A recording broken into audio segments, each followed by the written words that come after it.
Baik, bismillahirrahmanirrahim. Assalamualaikum warahmatullahi wabarakatuh. Kami dari kelompok 11 akan mempresentasikan tentang jurisprudensi tentang mawaris. Sebelumnya, saya Afifatus Saadah, NIM S 2019-1080, akan menjelaskan sedikit tentang kewarisan. Kata waris dalam bahasa Arab berasal dari kata warisa, yarisu, irsan, wa mirasan. Maknanya menurut bahasa adalah berpindahnya sesuatu dari seseorang kepada orang lain atau dari suatu kaum kepada kaum lain. Ali Al-Syabuni mendefinisikan kewarisan ialah pindahnya hak milik orang yang meninggal dunia kepada ahli warisnya yang masih hidup, baik yang ditinggalkannya itu berupa harta bergerak dan tidak bergerak atau hak-hak menurut hukum syara. Kemudian ada dasar hukum kewarisan. Hukum kewarisan Islam mengatur hal ikhwal harta peninggalan atau warisan yang ditinggalkan oleh si mayit, yaitu yang mengatur peralihan harta peninggalan dari mayit atau pewaris kepada yang masih hidup atau ahli waris. Kemudian ada syarat-syarat dan rukun kewarisan. Syarat-syarat kewarisan ialah matinya pewaris. Islam mengerjakan bahwa kewarisan terjadi apabila pewaris telah meninggal dunia, yang artinya selama pewaris itu masih hidup, tidak ada proses waris mewarisi. Kemudian hidupnya ahli waris saat kematian pewaris, diketahuinya posisi masing-masing ahli waris, dan tidak ada penghalang mewarisi. Kemudian rukun-rukun kewarisan. Pewaris bisa terjadi apabila terdapat tiga unsur rukun.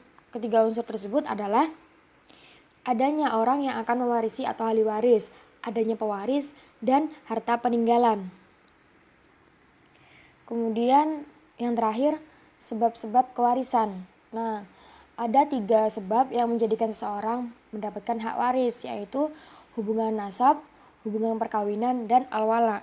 Sedangkan dalam kompilasi hukum Islam pasal 174, ahli waris dikelompokkan atas 2 bagian, yaitu menurut hubungan darah dan menurut hubungan perkawinan terdiri dari duda atau janda.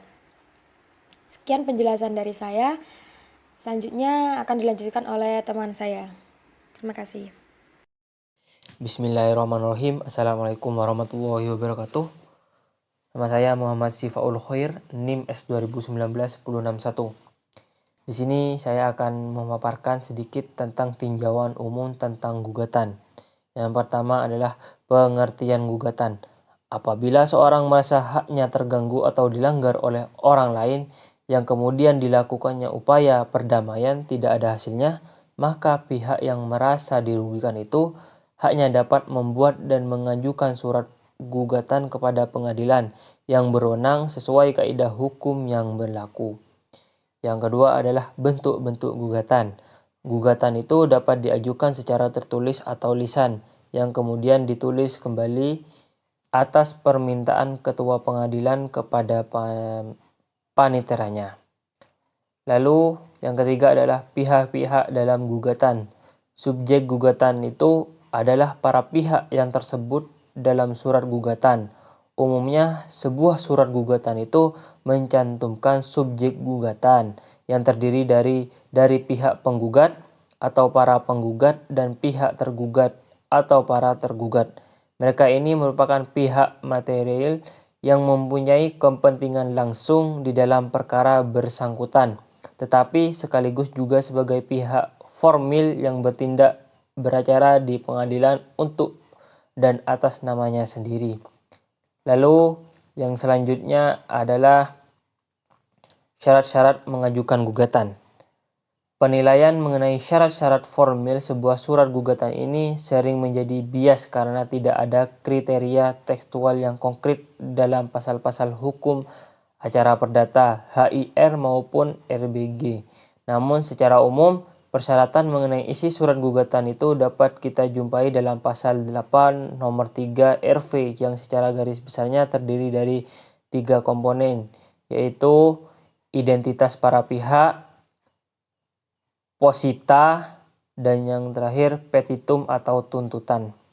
Yang kelima adalah prinsip-prinsip gugatan.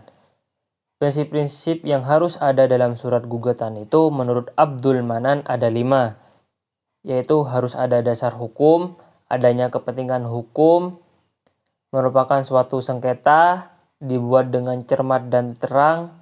Yang kelima, memahami hukum formil dan material. Dan materi yang terakhir adalah pencabutan gugatan.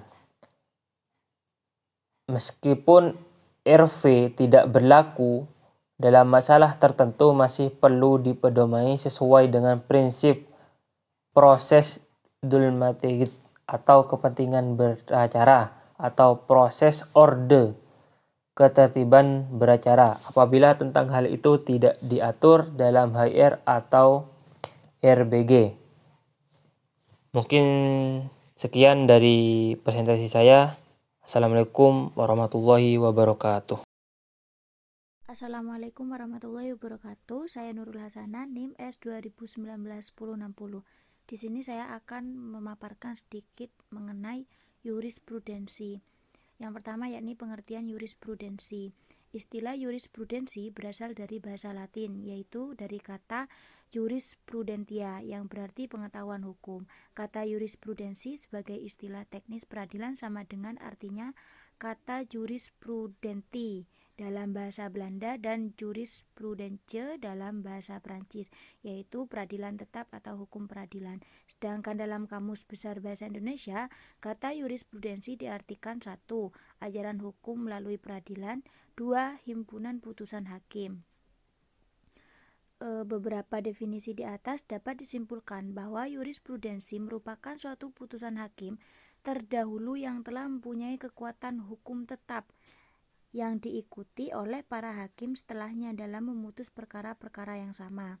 Yang kedua, jurisprudensi sebagai sumber hukum. Jurisprudensi menjadi sumber hukum manakala mempunyai kekuatan hukum tetap. Dalam artian, jurisprudensi ini telah menciptakan hukum tanpa memperhatikan apakah putusan pengadilan itu diikuti atau tidak oleh hakim selanjutnya dalam perkara yang sama. Terdapat 2 asas yang dianut dalam setiap jurisprudensi, yaitu asas presiden dan asas bebas. Asas presiden pada dasarnya seorang hakim dalam memutus perkara harus berdasarkan kepada prinsip hukum yang sudah ada di dalam putusan hakim lain. Dari perkara yang sejenis sebelumnya, asas presiden ini dianut di negara Anglo-Saxon atau negara common law, yakni Amerika Serikat, Inggris, dan Afrika Selatan. Sedangkan asas bebas dalam hal ini tidak ada putusan hakim dari perkara atau putusan hakim yang telah ada sebelumnya dianggap tidak sesuai lagi dengan perkembangan zaman.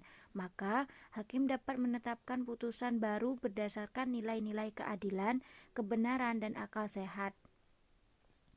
Yang selanjutnya yakni kedudukan jurisprudensi dalam hukum Indonesia. Dalam sistem peradilan di Indonesia, sumber hukum yang paling utama adalah undang-undang. Apabila masalah yang disengketakan terdapat ketentuannya dalam hukum positif atau dalam kodifikasi perundang-undangan, penyelesaian sengketa mesti tunduk kepada ketentuan perundang-undangan yang berlaku. Dalam hal yang demikian, hakim tidak boleh mengambil putusan yang menyimpang dan bertentangan dengan ketentuan undang-undang tersebut. Sesuai dengan asas ketentuan undang-undang harus diutamakan dan diunggulkan dari ketentuan hukum yang lain. Kebijakan ini bertujuan tercapainya asas-asas peradilan agama. Salah satu asasnya ialah asas fleksibilitas, yakni pemeriksaan perkara harus dilakukan dengan cara yang sederhana, cepat, dan biaya ringan. Mungkin itu saja penjelasan singkat dari saya, kurang lebihnya mohon maaf. Assalamualaikum warahmatullahi wabarakatuh.